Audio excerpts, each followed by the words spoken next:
Hello, ladies and gentlemen, and welcome to I Like By Gaming. And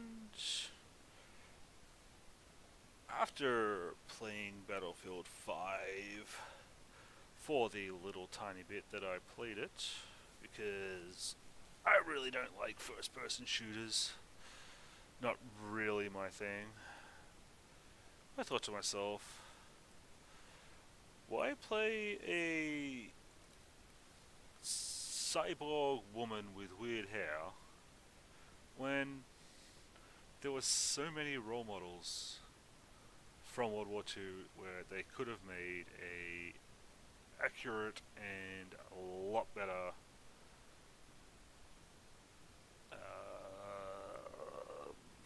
campaign of, basically. Because I've always the I play Battlefield for the campaigns. I don't play COD because I find COD too weird, you could say. But at the same time, Battlefield has always had a good campaign for me. But this one was just, it felt forced and dry and absolutely horrible. So I thought to myself, I wonder how long it would take me to find 5 women that would have made very compelling storylines, and basically they wouldn't have been the big blow up that it was. Because although Battlefield 5 says it's, oh my god, there's a woman in the game, that's not at all. It was the fact that it was basically a cyborg superwoman who could basically do everything. But we all know that in reality, the only mainline units that were females in World War II were Russians. And Russia deployed thousands of them. From the Night Witches, which was an all-female bomber cruise, to tank units of females, to combat medics, to just straight up platoons of women doing patrols, and let's face it, some of the greatest snipers in the war. So without further ado, let us have a look at some of the ones that I picked that probably would have made great storylines. Miss Nancy Wake. Not an Australian goes by without seeing the Nancy Wake movie starring Naomi Hazelhurst. She was born in New Zealand, raised in Australia. She was a journalist in New York, London, and married a rich French guy, and was living in Marseille when Germany invaded. She went to work for the resistance, smuggling men out of France, hiding, and doing falsified documents, everything. She was captured and interrogated. She was not afraid to kill. She didn't like killing people, but she wasn't afraid to. She escaped, and in 1943 joined SOE, which was basically the British intelligence. And after training in weapons and parachutes, she was dropped back into France. And she had no trouble shooting Nazis and blowing up buildings. She wasn't even afraid to kill people with her own hands. There's actually a story in her autobiography, where she killed an SS sentry with her bare hands. She was awarded the George Medal from the British, the Medal of Freedom from the US, the Merced de la Resistance, and 3, I'm going to butcher the hell out of this, Croix de Guerre from France. I'm going to guess that's a Medal of Bravery. And it was like, she was known as the White Mouse. The Nazis were scared of her. they wanted her to get her, and she was killing and blowing stuff up all around France. But no, no. Had to be a weird colored haired cyborg.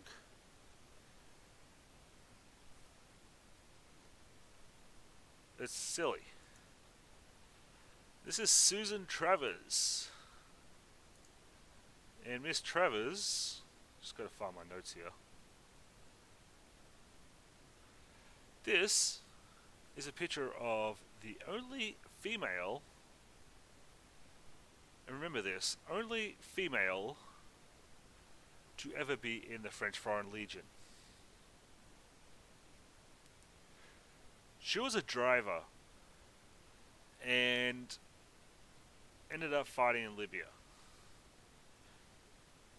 when Rommel besieged them. They were besieged by the Rommel's forces, and she refused to be evacuated with the rest of the female personnel, and ended up fighting.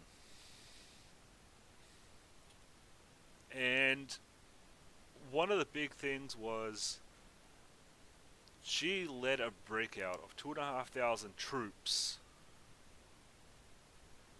from where they were ringed in by Rommel's troops, and her entire car and everything was shot full of holes.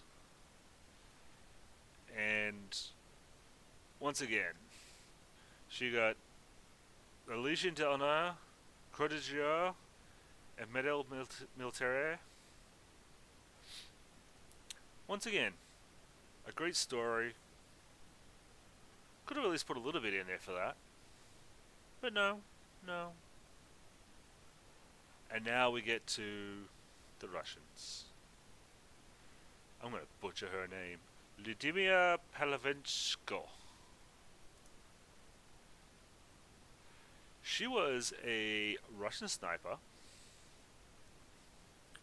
and she holds the most kills recorded for any female sniper in history at 309 kills. This is a quote of hers: "We mowed down Hitlerites like ripe grain in the Battle of Sevastopol."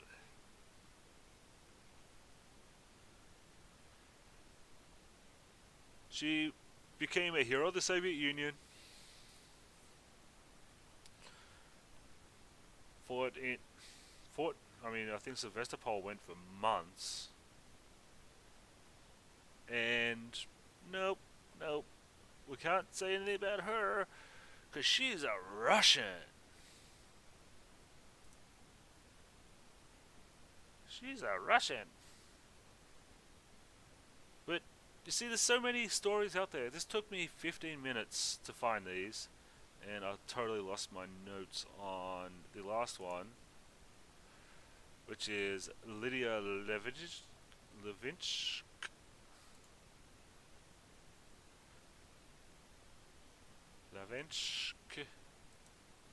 Don't know.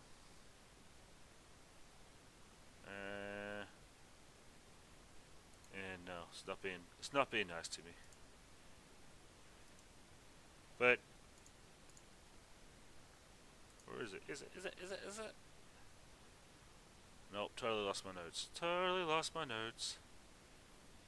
Anyway, this is another Russian sniper. And she had... Oh no, wait, this wasn't... what am I doing? This was a Soviet fighter pilot and hero of the Soviet Union. She was shut down and had to go 70 miles through enemy lines to get back to her platoon, which she hid and killed, and once again a harrowing story. Once again, so this was 4 out of probably the thousands of stories that were out there, none of which involved a cyborg with weird hair. All the way from fighter pilots, bomber pilots, snipers, spies, resistance fighters. None of them cyborgs with weird hair. And probably if Battlefield had actually focused on stories like these, rather than try to make a super feminist as the main protagonist, it probably would have got a lot better feel from the people that actually played the game. I feel that's where Activision really dropped the ball on this one, because they've always said Battlefield is more realistic than COD, and that's their calling for it. We're not COD, we're realistic. It's like, yeah, until you decide to fire in a cyborg woman. But anyway, this was just a little ramble. I'm not very good at doing these, so please forgive me. And I hope you enjoyed this look into 4 people: Nancy Wake, Susan Travers, Ludmila Palovich, and Linda Litvia. Just 4 people who could have been used in Battlefield 5. But we know 2 of them wouldn't be because they're Russians and you can't make Russians look good these days. But if you like what you see, make sure you hit that like button, hit that subscribe button, leave me a comment, and have a good one.